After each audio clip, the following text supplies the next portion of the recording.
You know what's strange?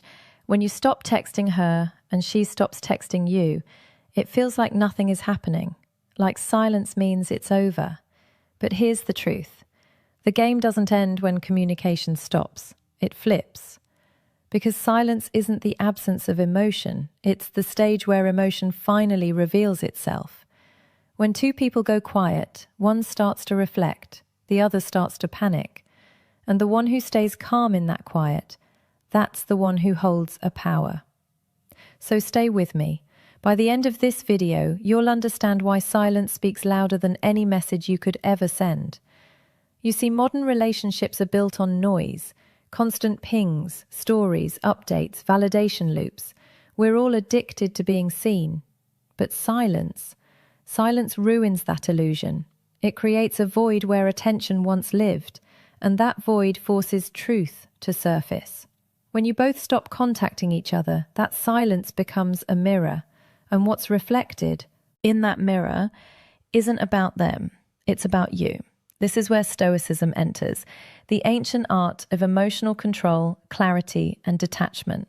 Marcus Aurelius wrote, "If it is not right, do not do it. If it is not true, do not say it."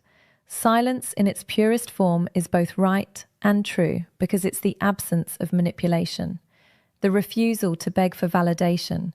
It's raw honesty without words. But here's what most people never realize.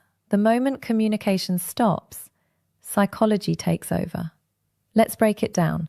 When you stop contacting her, two forces begin to battle silently. Your ego versus your peace. Your ego says, text her, just one more message, she'll forget you. Your peace whispers, wait, observe, let her feel your absence. Most men lose right there, and that psychological tug of war, because silence exposes your attachment. You start overthinking. Did I do something wrong? Is she talking to someone else? Maybe she's testing me. But here's the brutal truth. She's not testing you. Life is. She's in her own silence too, and inside her mind, another game begins, the avoidance cycle. At first, she feels relief. No pressure, no texts, no expectations. Then the day's out. That relief turns into curiosity, then into doubt, and eventually emotional craving.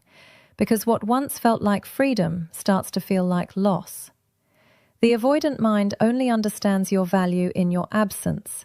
When you stop chasing, you stop feeding her ego, and suddenly she's forced to confront the emptiness that your presence used to fill. Here's what most people miss. Silence is not passive, it's active energy.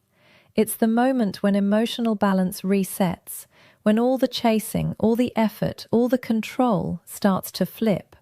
You see, attraction and power are never static. They shift depending on who breaks the silence first. The one who stays silent longer isn't cold, they're centered. They've stopped negotiating their worth. They've stopped chasing the illusion of connection and started creating presence within themselves. When you stop reaching out, something profound happens. Your silence turns into a mirror that magnifies the other person's behavior. If she were genuine, she would start to notice your absence and reach out. If she were manipulative, she would seek attention elsewhere.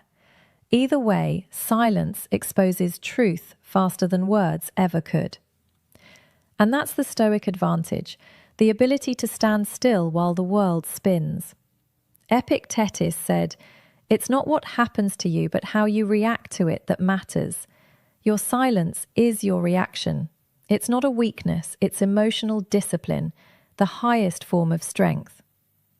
Let me speak directly to you right now, because this is the test that defines real strength.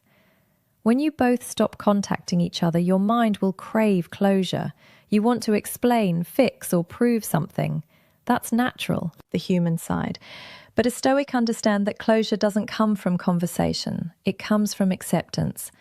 Understand this. If someone truly values you, your absence will speak for you. You don't need to remind them of your worth. They'll feel it in your silence.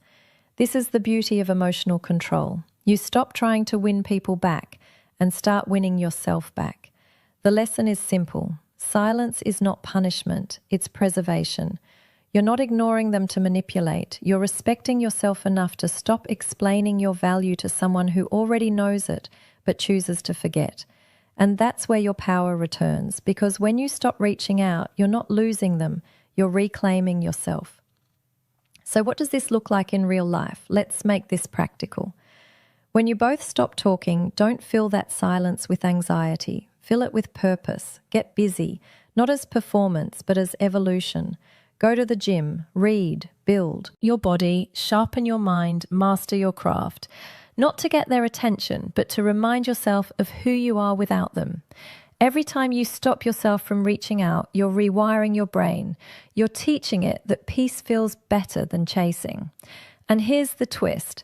That energy shift doesn't go unnoticed. People feel when your focus returns to you. Your silence becomes magnetic because it's no longer desperate, it's powerful. She starts to think, why isn't he texting me? Did he move on? Was he the one holding the real power all along? That's when the game flips, because silence creates mystery, and mystery fuels attraction. But here's the Stoic distinction. You don't use silence to get her back. You use it to get yourself back. When you start building yourself from within, you realize she was never the validation, only the reflection.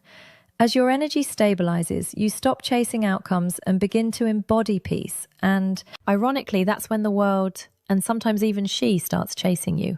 So let me ask you this. If you both stopped contacting each other right now, would your silence bring you peace, or would it expose your dependence? Because that answer, that's your truth. Most people struggle to handle silence because it forces them to confront themselves. But a Stoic, he welcomes it. Marcus Aurelius once wrote, "Nowhere can man find a quieter or more untroubled retreat than in his own soul. That's where you must live. In that inner fortress where no message, no delay, no rejection can shake your foundation." So the next time the contact stops, don't panic, don't chase. Let silence speak. Because silence doesn't end stories, it reveals them. And in that stillness, remember you're not losing control, you're mastering it. If this message hit your mind and your soul, take a breath and remember, silence isn't the end, it's the beginning of your transformation.